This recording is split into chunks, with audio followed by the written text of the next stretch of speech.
क्या आपको पता है कि इंसान बिना भोजन के 15 दिन तक जिंदा रह सकता है, लेकिन बिना पानी के हुए 5वें दिन उसकी मौत हो जाएगी। पर सवाल ये है कि हमें प्यास क्यों लगती है और इंसान या किसी जीव के लिए पानी इतना जरूरी क्यों होता है। हेलो एवरीवन, तो कैसे हो आप लोग। आज इस वीडियो में बहुत ही इंटरेस्टिंग फैक्ट आने वाला है। शुरू करने से पहले अगर आप इस चैनल पर नए हो तो प्लीज़ हमारे चैनल को सब्सक्राइब कर लीजिए और इस बेल आइकन को भी दबा दीजिए।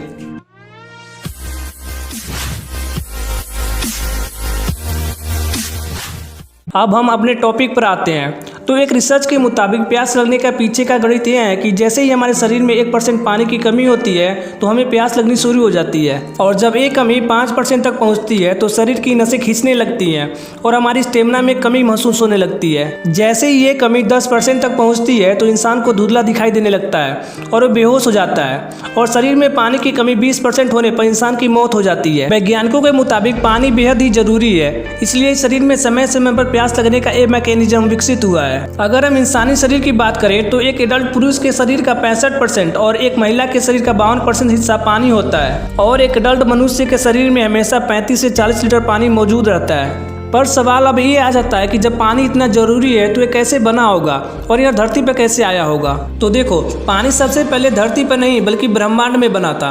विज्ञान के अनुसार सृष्टि की शुरुआत एक धमाके के साथ करीब 13.9 अरब साल पहले हुई थी, और इस धमाके का नाम है बिग बैंग। और पृथ्वी के जन्म के 3 मिनट बाद जन्मा सबसे पहला और सबसे सिंपल एटम हाइड्रोजन, या आप यूँ कह सकते हैं कि पृथ्वी पर सबसे पहला एटम हाइड्रोजन ही बना था। और भारी तापमान में हाइड्रोजन के टकराने मतलब कि फ्यूजन से हीलियम बना, फिर हाइड्रोजन और हीलियम के फ्यूजन से बाकी के एलिमेंट्स बने। उनमें से एक था ऑक्सीजन। बाद में जब माहौल ठंडा हुआ तो हाइड्रोजन और ऑक्सीजन ने साथ में रहने का फैसला किया, जिसको हम केमिस्ट्री में बॉन्ड बनाना कहते हैं। और इस बॉन्ड में ऑक्सीजन ने अपने 2 हाथों से 2 छुटकी हाइड्रोजन की उंगली थामी, जिनसे मॉलिक्यूल बना और नाम पड़ा H2O। ये तो थी ब्रह्मांड में H2O की आने की कहानी, लेकिन H2O पृथ्वी पर कैसे आया, इस सवाल का कोई पक्का जवाब नहीं है। पर वैज्ञानिकों की कुछ थ्योरीज हैं जो धरती तक पानी के पहुंचने का रास्ता पता करने की कोशिश करती हैं। पहली थ्योरी है बिग बैंग। वैज्ञानिकों के अनुसार 4.6 अरब साल पहले पृथ्वी और सूरज बने होंगे, और तब तक ब्रह्मांड में H2O की एंट्री हो चुकी थी। तो उन्हीं में से H2O की कुछ बूंदें उन चट्टानों पर आ गई होंगी जिनसे पृथ्वी बन रही थी। उस टाइम पर पृथ्वी की बाहरी सतह भी बहुत गर्म थी, जिनसे H2O की छोटी छोटी बूंदें भाप बनकर उड़ गए और बहुत सारी इकट्ठा होकर बादल बन गए, जो बारिश के रूप में पृथ्वी पर आ गए। और दूसरी थ्योरी कहती है कि धरती पर पानी बाहर से आया होगा।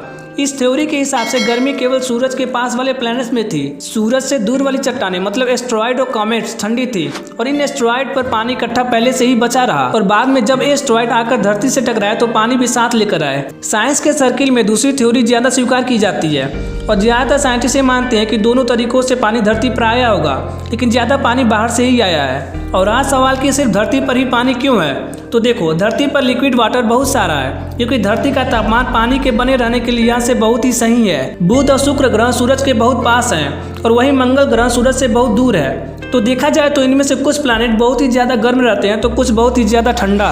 पर पृथ्वी परफेक्ट दूरी पर है, इसलिए यहाँ का तापमान बहुत सही है, और पानी इसलिए यहाँ पर अभी भी मौजूद है। और अब हम उसको जान लेते हैं जो वीडियो का टाइटल है। तो देखो, इंसान के लिए पानी किस हद तक जरूरी है, इसका अनुमान इस बात से लगा सकते हो कि इंसान का शरीर 70% हिस्सा सिर्फ पानी ही होता है। इंसान की आंखों में 95% और खून में 83%, हड्डियों में 22% और हमारे दिमाग में 83% तक पानी मौजूद रहता है। यहाँ तक कि हमारे फेफड़ों में भी 85% तक पानी मौजूद रहता है। शरीर की यांत्रिकी या मशीनरी इस तरह की है कि हमें प्यास बाद में लगती है, पर उसके भीतर पानी की कमी काफी पहले हो जाती है। इसे यूं भी कह सकते हैं कि गला सूखने का एहसास होने से पहले ही शरीर में पानी का स्तर नीचे जा चुका होता है। दुनिया में तमाम तरह के शोध बताते हैं कि शरीर में 1% पानी की कमी होने से ही काफी सारे नकारात्मक प्रभाव नजर आने लगते हैं, जैसे कि शरीर के सभी अंगों के साथ दिमाग का संतुलन भी गड़बड़ाने लगता है, और दिमाग की टिश्यू से जो लिक्विड बाहर निकलता है पानी की कमी से वह पूरा नहीं निकल पाता, इसलिए दिमाग सही से काम करना बंद कर देता है और दिमाग सिकुड़ना शुरू कर देता है, जिससे इंसान की याददाश्त कमजोर होने लगती है। सिर्फ यही नहीं, शरीर में पानी अगर लगातार कम होता जाए और उस कमी की पूर्ति पर्याप्त न हो तो खून गाढ़ा होता जाता है, जिससे किडनी भी शरीर में पानी बचाए रखने में लग जाते हैं, जिस वजह से यूरिन भी बाहर निकलना कम कर देता है। और खून गाढ़ा होने की वजह से धमनियों और दिल को ब्लड प्रेशर कंट्रोल करने के लिए ज़्यादा मेहनत करना पड़ता है, जिससे दिल की धड़कनें बढ़ जाती हैं। आपने अक्सर किसी न किसी को एक्सरसाइज करते समय या बैठी या लेटी अवस्था से अचानक खड़े होने पर चक्कर या बेहोश होते हुए तो जरूर देखा होगा। तो हम आपको बता दें कि इनमें से मैक्सिमम लोग कम पानी पीने वाले होते हैं, या यूँ कहें कि इनकी बॉडी को पर्याप्त मात्रा में पानी नहीं मिल पाता। और इस बीमारी को हाइपरथर्मिया कहते हैं। जब आपके शरीर में पानी की कमी होती है तो हमारे शरीर की कोशिकाएं भी सिकुड़ने लगती हैं और यही कोशिकाएं पानी की कमी को दूर करने के लिए खून से पानी खींचने लग जाती हैं।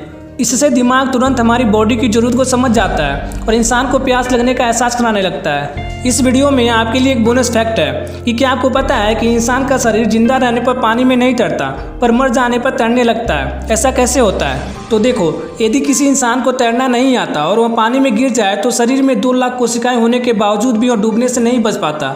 लेकिन एक डेड बॉडी बिना कोई प्रयास किए पानी के ऊपर तैरता रहता है। सवाल यह है कि जीवित हो या मृत, शरीर तो शरीर होता है, फिर वह जीवित अवस्था में क्यों डूब जाता है और मृत शरीर क्यों नहीं डूबता?